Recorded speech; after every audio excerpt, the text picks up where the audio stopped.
ये अब तक का मैं मून नाइट का सबसे बेस्ट एपिसोड कह सकता हूँ, क्योंकि मून नाइट सीरीज अभी तक तो ये बता ही चुकी है कि वो कोई जेनरिक एक्शन के माल पे अपने आप को नहीं बेच रही है। It's a damn good story telling. अब खैर जिन लोगों को अभी भी इस एपिसोड के बारे में नहीं पता है तो उन्हें मैं एक छोटी सी समरी दे देता हूँ। तो बिना पावर्स के अब रिस्क 10 गुना ज्यादा बढ़ चुका है, लेकिन फिर भी वो अपने मिशन को अबैंडन नहीं करते। अभी भी पूरा कंट्रोल स्टीव के ही हाथ में रहता है। अपने लोकेशन पे पहुंचते पहुंचते वो धीरे धीरे करके लेला को मार्क और उसके बीच के सारी डील समझा देता है कि उसका काम हो जाने के बाद वो भाई मार्क उसके जिंदगी से चला जाएगा, जिसपे लेला इमोशनल हो जाती है क्योंकि वो प्यार तो अब भी उससे करती थी। और हमें तो पता ही है कि स्टीव कितना हरामी है, वो भी लेला से प्यार करता है। दोनों के बीच में करीबियां और बढ़ती हैं तो मार्क झटका जाता है और कहता है कि माँ कसम अगर तुमने कुछ किया तो मैं हम दोनों को छत पे से नीचे फेंक दूंगा। मगर भाई अपना स्टीव लेला को किस कर ही देता है, जिसमें मार्क का भी मूड खराब हो जाता है। अब खैर दोनों एक ही जान है, मगर देख के फिर भी मजा आती है। एंट्रेंस के होते ही लेला के फादर के बारे में हमें और जानकारी देखने को मिलती है, जो कि फिर आगे चल के जब दोनों एमित की रेस्टिंग प्लेस की लोकेशन को क्रैक करने में कामयाब हो जाते हैं, अंदर जाके एक स्पेशल रूम में उन्हें एक एंशिएंट ऑपरेशन थिएटर जैसा स्लैब मिलता है, जो कि काफी अच्छा डरावना था क्योंकि ये प्लेस हेका द प्रीस्ट की थी जो इंसानों के ऑर्गन्स को हार्वेस्ट करता था। दोनों लेला और स्टीवन छुटने में कामयाब तो हो जाते हैं, लेकिन हेका को भाई उनकी प्रेजेंस की भनक लग जाती है। और फिर क्या, फिर भागम भाग स्टीव तो अपने गोल्डन मकबरे के पास पे पहुंच जाता है,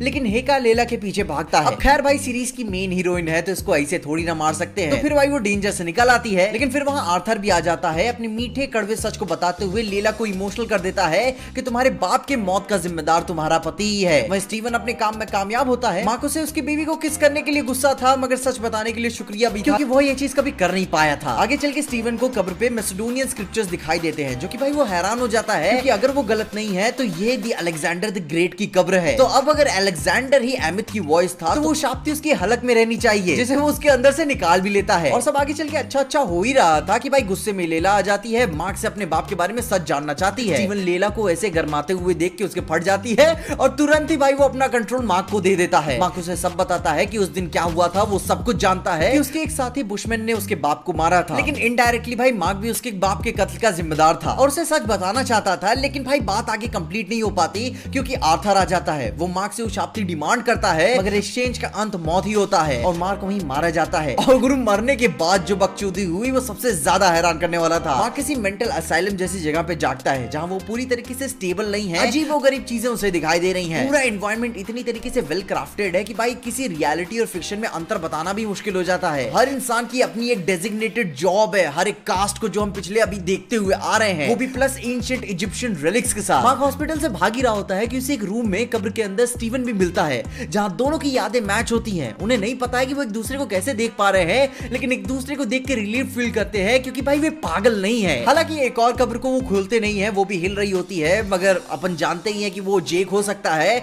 मगर इसके अलावा भी बाकी माँ की और भी कई सारी पर्सनालिटीज हैं। मगर खैर आगे वहां से भागते भागते उन्हें कॉरिडोर के बाहर ही तावेरेथ गॉड नजर आती है, जो कि बड़ी फ्रेंडली वॉइस में रहती है, जो कि एक इजिप्शियन देवी है। अब गुरु मैं मेरी दिल की बात तो भाई मैं बताता हूँ, ये अब तक का सबसे बेस्ट एपिसोड मैं इसे कह ही सकता हूँ। हालांकि आर्थर के गोली मारने के बाद कहानी ऑलमोस्ट कॉमिक्स जैसी हो गई, लेकिन फिर भी इट्स बिट्स थोड़े चेंजेस हैं इसमें, मगर थीम वही सेम पकड़ा है। मेरी पर्सनल बेस्ट सीन्स में से मैं बताऊं तो भाई हाका द प्रीस्ट का टेरर मेरे को बहुत पसंद आया। जिस हिसाब से उन्होंने वॉयलेंस और हॉरर को ब्लेंड किया है, ये एमसीयू का मेरे ख्याल से सबसे पहला हॉरर होगा, जो कि अच्छा भी था। कहानी भी एक्सीलेंट टर्निंग पॉइंट पे चेंज होती है, जहां ऑडियंस को मार्क के पर्सपेक्टिव से ड्राइव किया जाता है कि हाँ हमें भी कुछ नहीं पता है। लास्ट का असाइलम वाला सीन सीरीज की one of the best landmarks में से एक है। एंड में कहानी जो चालू होती है उसे वो एक्सप्लोर करती है, लेकिन पूरा एक्सप्लेन नहीं करती। अब खैर मार्क का एक और कब्र का ना खोलना स्टीव की बाकी और भी पर्सनैलिटीज के भाई नॉट्स देता है, मगर स्टिल हु नोज हमें कुछ और भी नया देखने को मिल जाए। अपने एपिसोड 3 के हिसाब से मून नाइट अपने सारे एक्सपेक्टेशंस को एक्सीड करता है, एटलीस्ट मेरे लिए तो करता है, और कुछ क्वेश्चंस के आंसर भी देता है। मून नाइट सीरीज का मैं तो कॉन्सेप्ट समझ चुका हूं, क्योंकि ये सीरीज कभी भी अपने आप को एक्शन के नाम पे बेची नहीं रही थी। इसकी स्क्रिप्ट, इसकी स्टोरी अपने आप में काफी थी। एंड बाय गॉड यार, जिस हिसाब से मैं इस एपिसोड की तारीफ करना चाहूंगा कि इतनी अच्छी तरीके से इसे लिखा गया है कि भाई प्यार हो जाता है। अभी तक तो हम सिर्फ ऑस्कर आइजैक और डायरेक्टर साहब की भाई तारीफ कर रहे थे, लेकिन अब मैं तारीफ जेरेमी स्लेटर की भी करना चाहूंगा, क्योंकि भाई क्या स्क्रीन प्ले लिखा है उन्होंने। सिंपल भाषा में तबीयत टाइट कर देते हैं वो। और मैं होप करता हूं कि आगे के एपिसोड्स भी ऐसे ही एंटरटेनिंग होंगे।